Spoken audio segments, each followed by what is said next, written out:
In terms of electoral process in Sri Lanka, actually we just concluded free and fair elections as an election observer.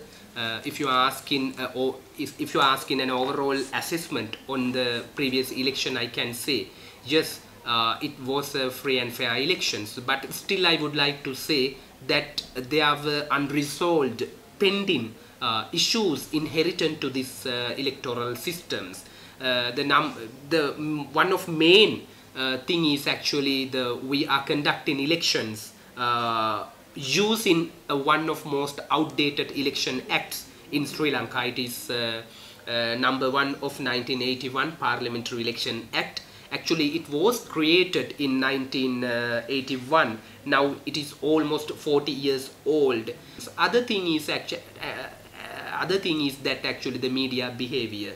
Now, the last election also we witnessed during the presidential election time as an election observation missions and civil society organizations. Even some of political parties highlighted the issue with the special electronic media that election commission should be taken proactive measures to regulate such media.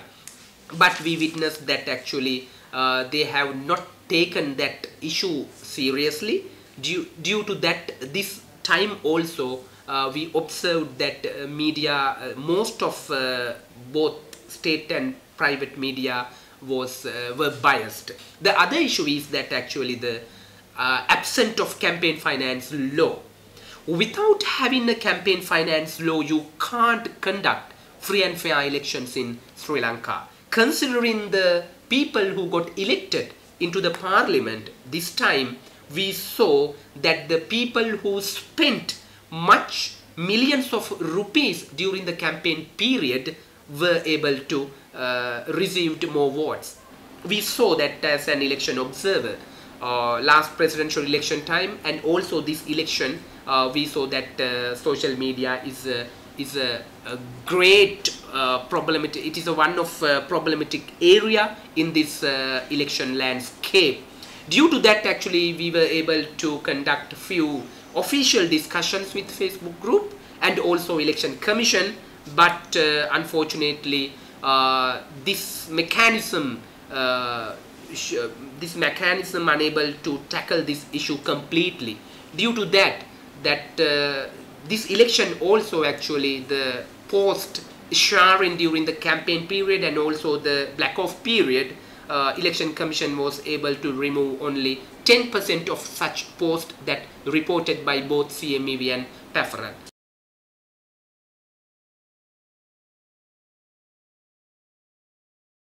Center for Monitoring Election Violence was able to did a comprehensive monitoring mission to track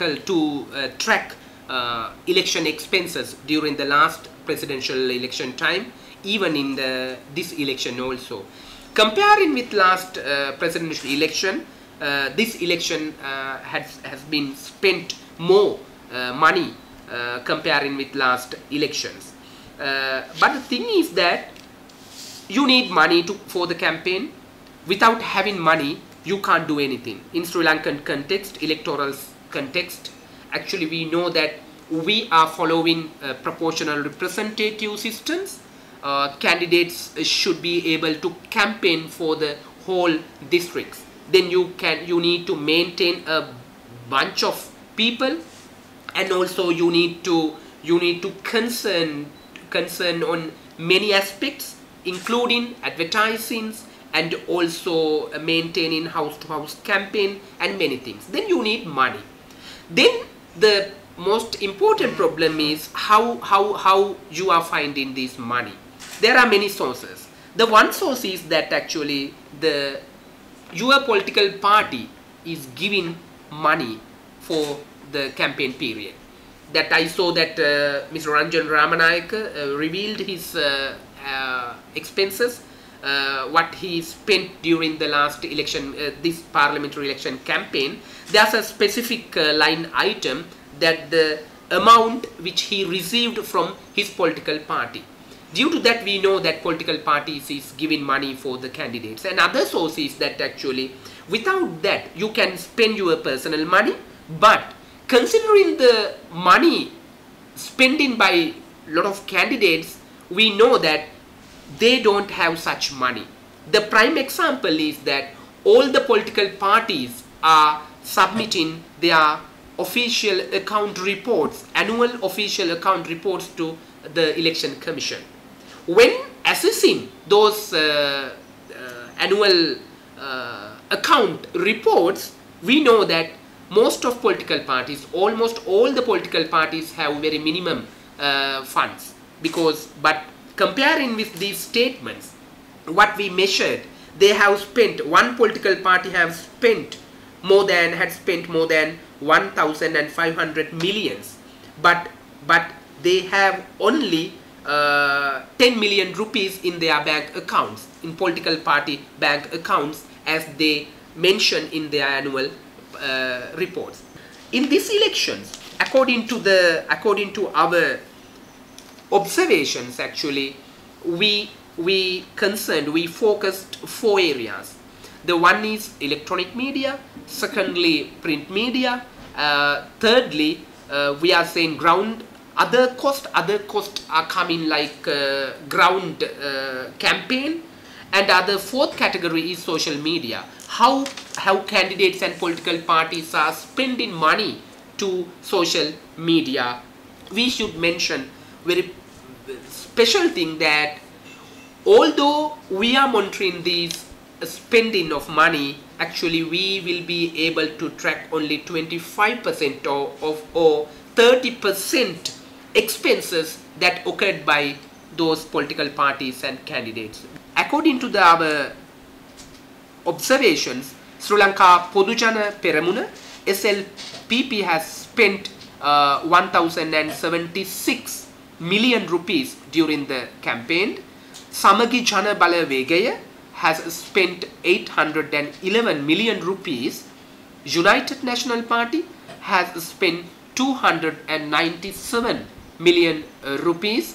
National People's Power has spent 123 million rupees during the campaign. Ape Janabala Vegaya, Ape Janabala Pakshaya has spent 43 million rupees. Ilankai Tamil Arasu Kachi ITEC has spent 68 million rupees. All other political parties and independent groups has spent 30 million rupees.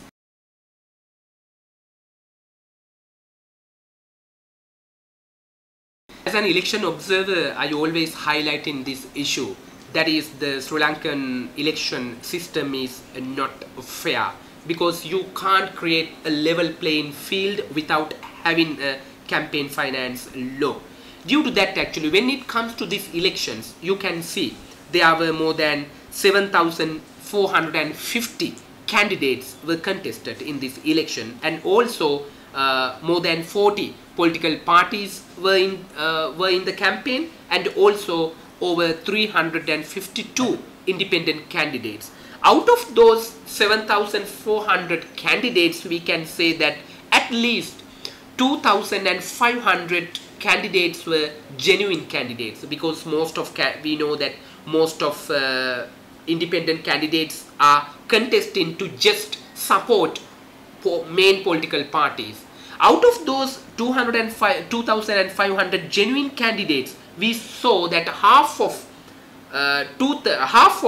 candidates were fresh, new candidates. Then due to that, actually, there were 2 reasons that actually affected to their campaign. The one reason is that Election Commission decided to stick with the Parliamentary Election Act. Due to that, actually, they were unable to display their name and their preferential voting number commonly. We saw that the very last date in the very first of August and the 2nd of August, we saw that five electronic media television outlets have aired more than 1,500 advertisements per day. But in that sense, actually, you can understand that how much money you need to publicize your name and your preferential voting number. Only 2 or 3 political parties can spend money in that way. Due to that, actually, the level playing field is the golden rule of the election process in any country.